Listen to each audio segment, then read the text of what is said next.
Buongiorno e ben ritrovati a un nuovo appuntamento con A Voi la Linea. La richiesta di immobili in vendita e in affitto non manca, ma il problema è riuscire a trovare un alloggio adeguato. E quanto sta accadendo a Udine e provincia, dove comunque il rialzo dei tassi dei mutui nell'ultimo trimestre ha determinato un rallentamento della domanda, mentre i prezzi hanno continuato a salire. Nel centro storico di Udine gli immobili di nuova costruzione o ristrutturazione totale hanno subito un ricaro del 27%, arrivando a quota 5.000 euro al metro quadro.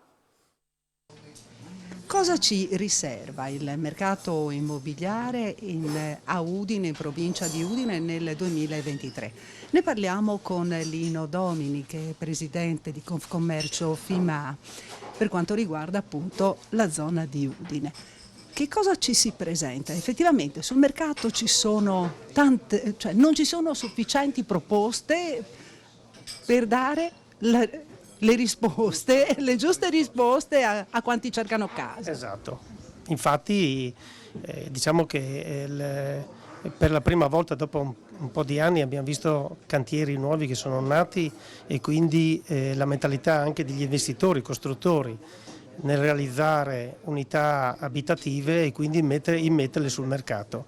È un cambiamento abbastanza importante legato al fatto che a livello energetico c'è una variazione, un desiderio anche di avere un immobile che consumi poco e che non abbia costi importanti. Cioè, ci troviamo ad appartamenti che toccavano i 4.000, 5.000, 6.000 euro all'anno di spese di condominio e sono veramente un'incidenza che non è poca, e quindi uno che ha una famiglia con i consumi e tutto il resto guarda a queste cose, anche perché è una costanza di spesa.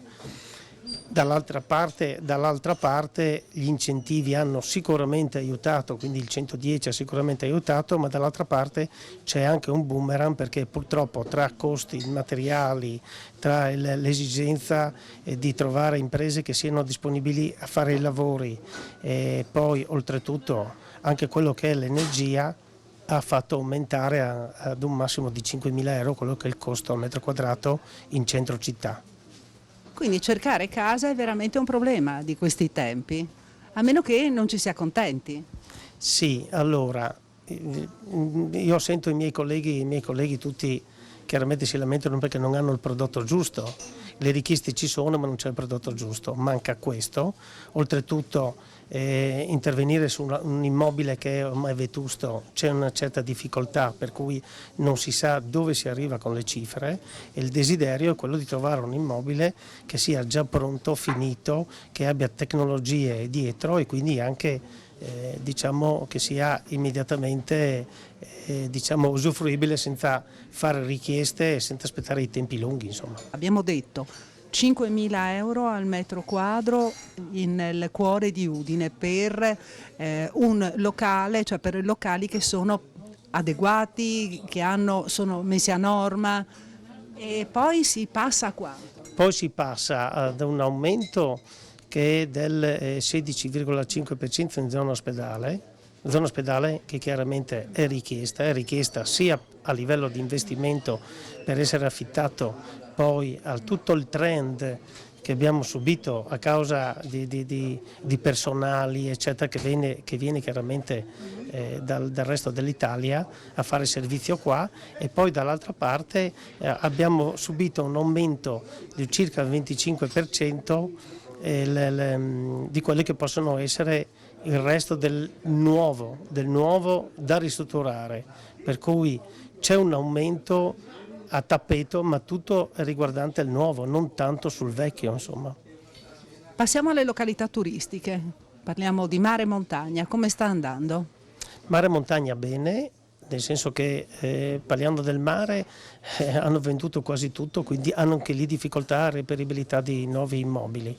È chiaro che se gli immobili sono a fronte mare hanno delle cifre completamente diverse, situazioni completamente diverse e gran parte si vede anche quello che è successo a Legnano con la realizzazione di tutti questi condomini un po' avveniristici ma comunque positivi, perché chiaramente l'indotto funziona.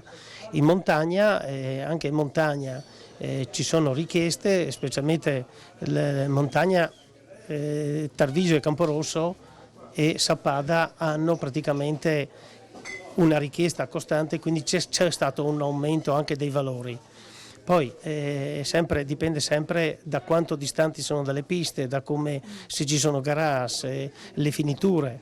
Il nuovo in montagna chiedono perfino impianto di riscaldamento a pavimento, quindi non tanto uno ci si chiede, ma questo impianto di riscaldamento a pavimento che corre tutto il giorno, eppure vogliono un comfort. Ecco, e lì quanto si va a spendere nelle zone di montagna? Nelle zone di montagna, ad esempio allora su Sappada abbiamo toccato i 4.000 euro e invece su Tarvisio Camporosso tocchiamo ai 2.850 al metro quadrato. In zone marine tocchiamo, adesso da quello che ricordo, i 5.000, ma dipende Chiaramente dal fatto se uno è vicino, se è al mare. anche perché dipende se è una vista mare o se è sempre lo stesso condominio in zona vicino alla spiaggia, però ha una vista dietro, per cui i valori variano notevolmente. Quindi c'è grande movimento, grande fermento immobiliare, il che fa ben sperare per il 2023.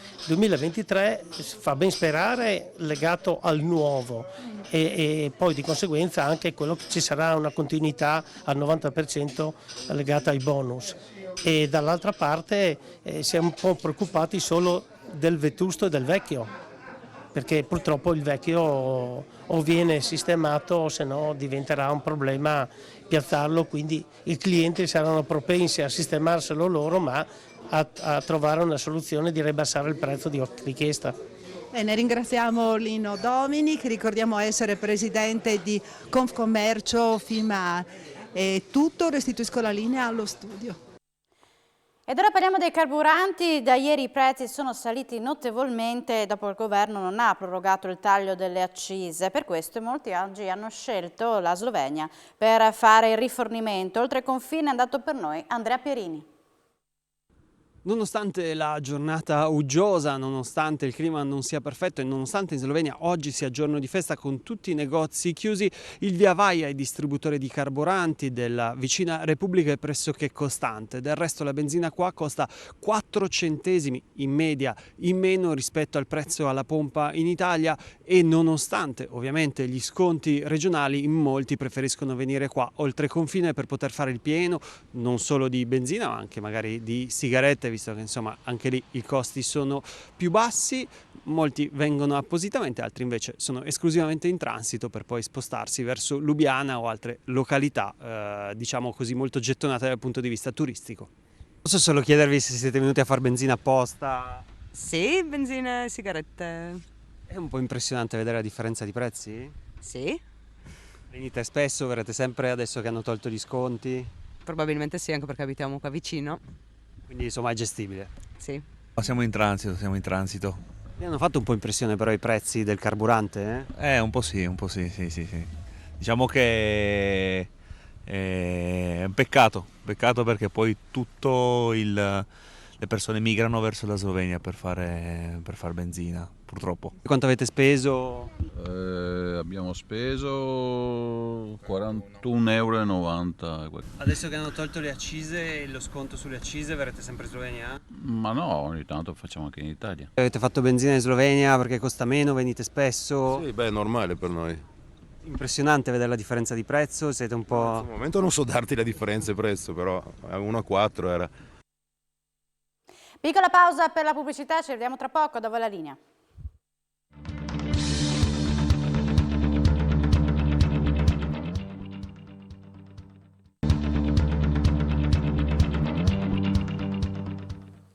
Bentornati a Da voi la linea. Parliamo del settore alimentare. È stato un fine d'anno di chiaroscuri con un'impennata di lavoro il 22-23 dicembre che ha consentito ai negozi al dettaglio di chiudere pareggiando gli incassi dello stesso periodo del 2021. Vediamo. Calma piatta nel mese di dicembre. Non si era mai vista una situazione di questo genere, soprattutto in questi ultimi giorni. Ne parliamo con il presidente provinciale e consigliere nazionale della FIDA, Federazione Italiana dei Generi Alimentari. Qui Quindi abbiamo detto calma piatta, soprattutto in questi giorni. Non vi eravate mai trovati in questa situazione?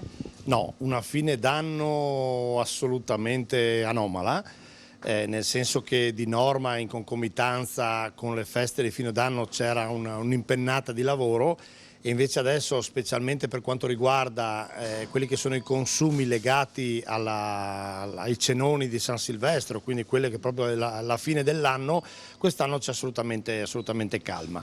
Per Natale è successa esattamente la stessa cosa, nel senso che abbiamo avuto un dicembre fino al 20-21 assolutamente piatto, sembrava un mese qualsiasi di qualsiasi periodo dell'anno, un'impennata negli ultimi giorni, 22, 23, 24, in prossimità proprio del Natale, ma per il momento insomma la fine dell'anno adesso si ripresenta assolutamente come un periodo qualunque, non certo come un periodo di festa, un periodo in qualche modo di consumi straordinari. Ecco, secondo lei il motivo va ricercato dove? A un rincaro dei prezzi, perché abbiamo visto che soprattutto i generi alimentari hanno avuto aumenti in percentuali abbastanza importanti.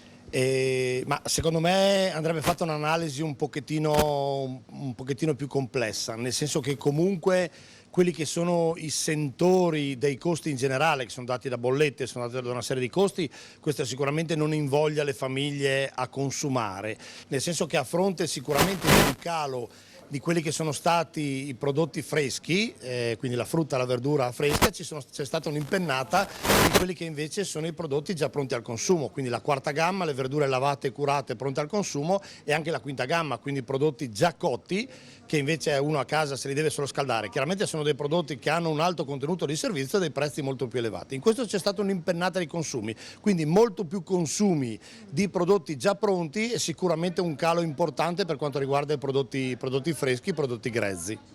E tra l'altro c'è una curiosità nell'insieme delle cose. E durante il periodo natalizio si tendeva magari a regalare prodotti fuori stagione, prodotti che arrivano dai paesi tropicali, e quest'anno invece per la prima volta la moda è cambiata. La moda è cambiata, quello che era chic è diventato kitsch, ovvero tutti i prodotti destagionalizzati, quindi i prodotti pesche, noci, ciliegie, albicocche, che sono dei prodotti che erano tipici del consumo natalizio, quest'anno sicuramente hanno avuto una frenata. Come dico, sicuramente è passata la moda, la gente preferisce acquistare prodotti stagionali di qualità piuttosto che magari, passatemi il termine, sprecare per andare a spendere dei soldi in prodotti che in qualche modo potrebbero fare clamore, appunto essendo destagionalizzati, ma che nello stesso tempo non sono certamente dei prodotti, dal punto di vista gustativo, dei prodotti di qualità. Ecco, poi mi diceva che anche andando al mercato a fare rifornimento al mattino sembra di andare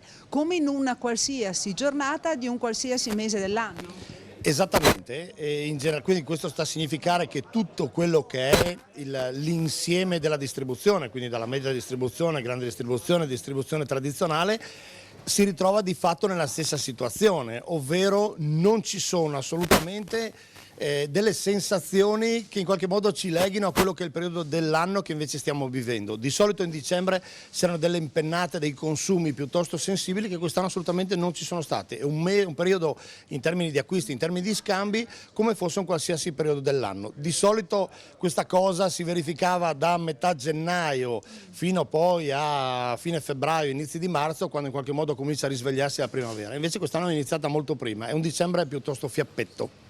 Bene, ringraziamo Andrea Freschi, che ricordiamo essere presidente provinciale della FIDA, nonché consigliere regionale. Grazie per il suo prezioso contributo e restituisco la linea allo studio. Ed ora il ricordo di Papa Benedetto XVI, di cui si celebreranno i funerali solenni il 5 febbraio a Roma, nelle parole dell'arcivescovo di Udine, Monsignor Andrea Bruno Mazzoccato. Fu lui ad accoglierlo quando era vescovo di Treviso nel soggiorno estivo di Lorenzago.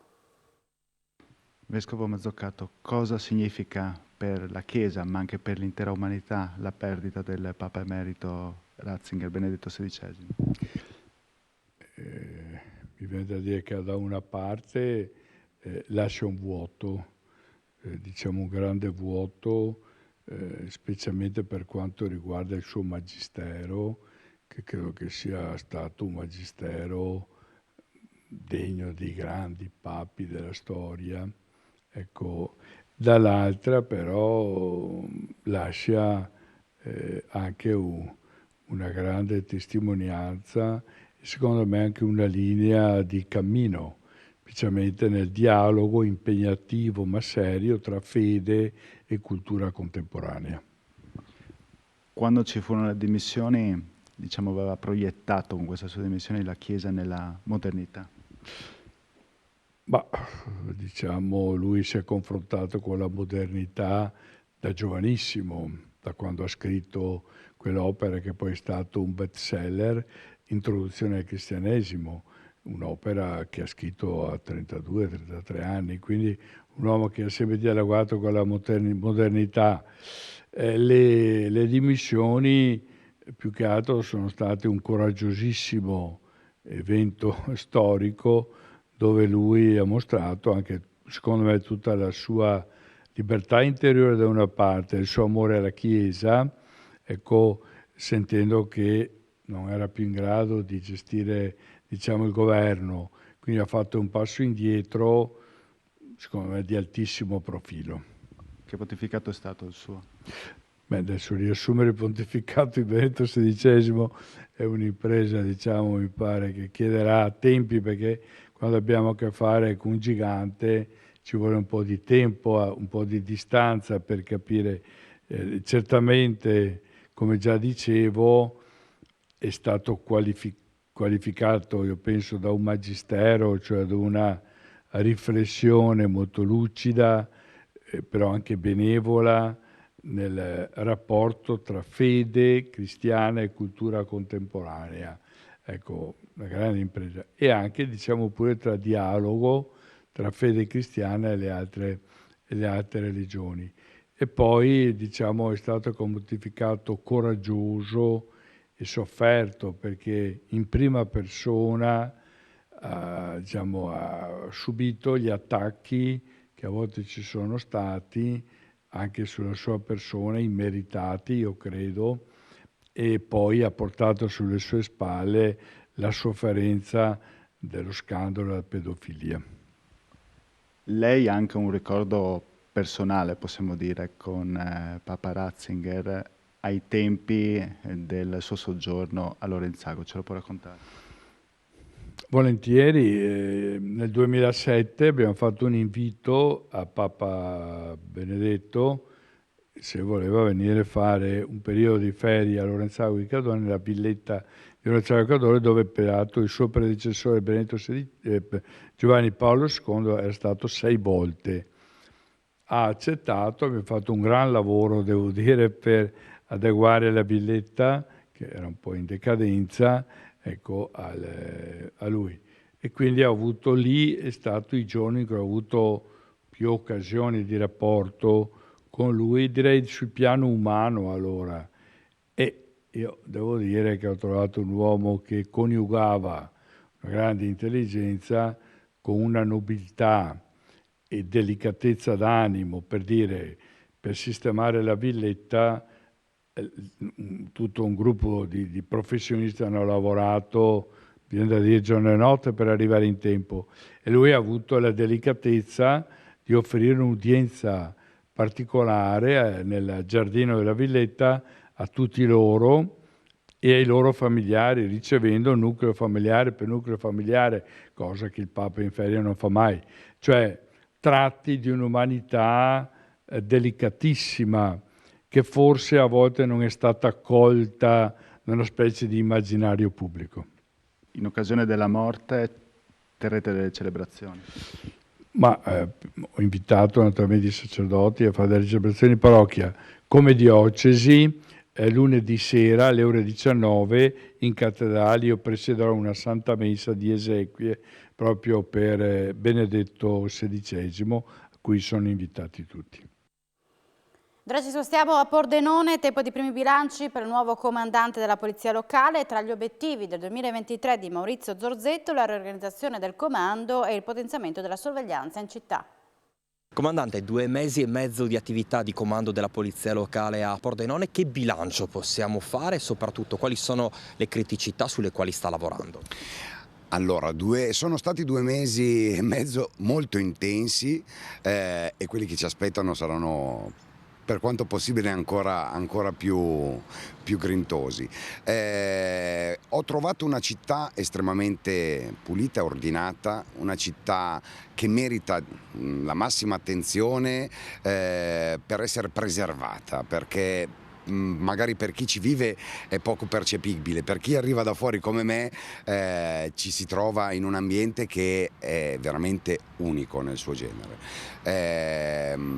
Il lavoro da fare nel mio ruolo è un lavoro estremamente delicato, di riorganizzazione prevalentemente, per traghettare l'organizzazione polizia locale ad un livello un pochino più evoluto, più orientato a prevenire e recepire i bisogni di sicurezza urbana che una città tranquilla, come dicevo, magari ancora non ha avvertito in maniera così significativa come invece in altre parti del paese.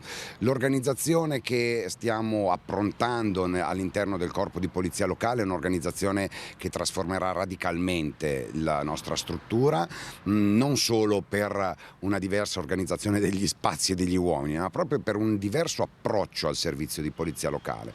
Una polizia locale che deve diventare un qualcosa di preventivo alla realizzazione dei problemi e non una polizia locale che corre per mettere delle pezze dove si manifesta una situazione critica. Lo stiamo facendo e l'abbiamo iniziato a fare attraverso l'attivazione di servizi nuovi, sia all'interno del comando sia attraverso le strutture esterne. Basti pensare all'attivazione del servizio generale degli ausiliari della sosta, che era un tema, ecco, molto sentito dalla cittadinanza, seppure non così disordinata, però la sosta è un tema che, come è abbastanza diffuso, è piuttosto trascurato magari nelle città, perché si hanno altre esigenze e quindi la sosta diventa un qualcosa che viene lasciato un po' in secondo piano. E sono fioccate le multe?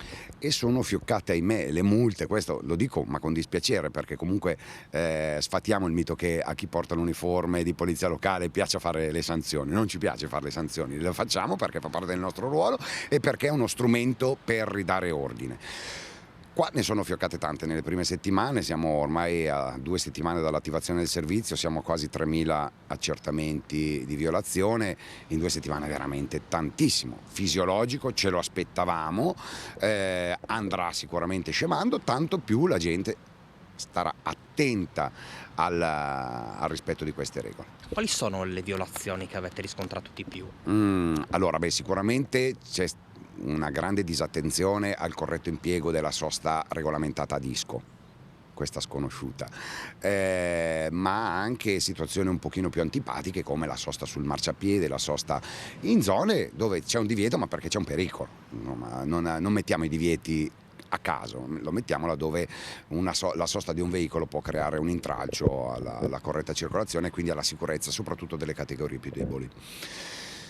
Accanto a questo sono tanti progetti che devono partire a breve, confido nel mese di gennaio di poter far approdare un lavoro molto delicato che è stato fatto di attivazione degli ausiliari e degli ispettori ambientali, altro tema estremamente sentito sul nostro territorio, quello della gestione dei rifiuti, ma in generale quello che riguarda l'attenzione all'ambiente, al patrimonio ambientale.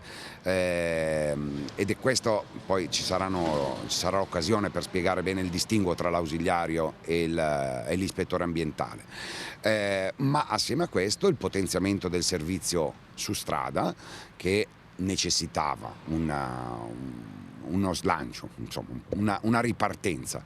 Inizieremo con il mese di gennaio a potenziare l'attività in orario diurno, in attesa che si perfezionino le pratiche per l'armamento dei nuovi agenti che ormai sono operativi, ma che purtroppo non ancora armati non possono prestare servizio in orario notturno. Quanti agenti? Sono 17 quelli che sono entrati in servizio e con l'inizio dell'anno avremo un'altra emissione, non così corposa però, di altre dalle 4 alle 6 unità. E questo completerà il quadro dell'organico del comando. tutto finalizzato a potenziare anche la presenza in orario serale e notturno, che ad oggi è un po' in sofferenza proprio perché il personale disponibile armato è rimasto poco, però con anche lì gennaio-febbraio contiamo di rimettere 2 pattuglie in servizio su strada tutte le sere da lunedì al sabato. Siamo in chiusura, l'informazione ritornerà in diretta alle 16:30. Grazie per l'attenzione e buon pomeriggio.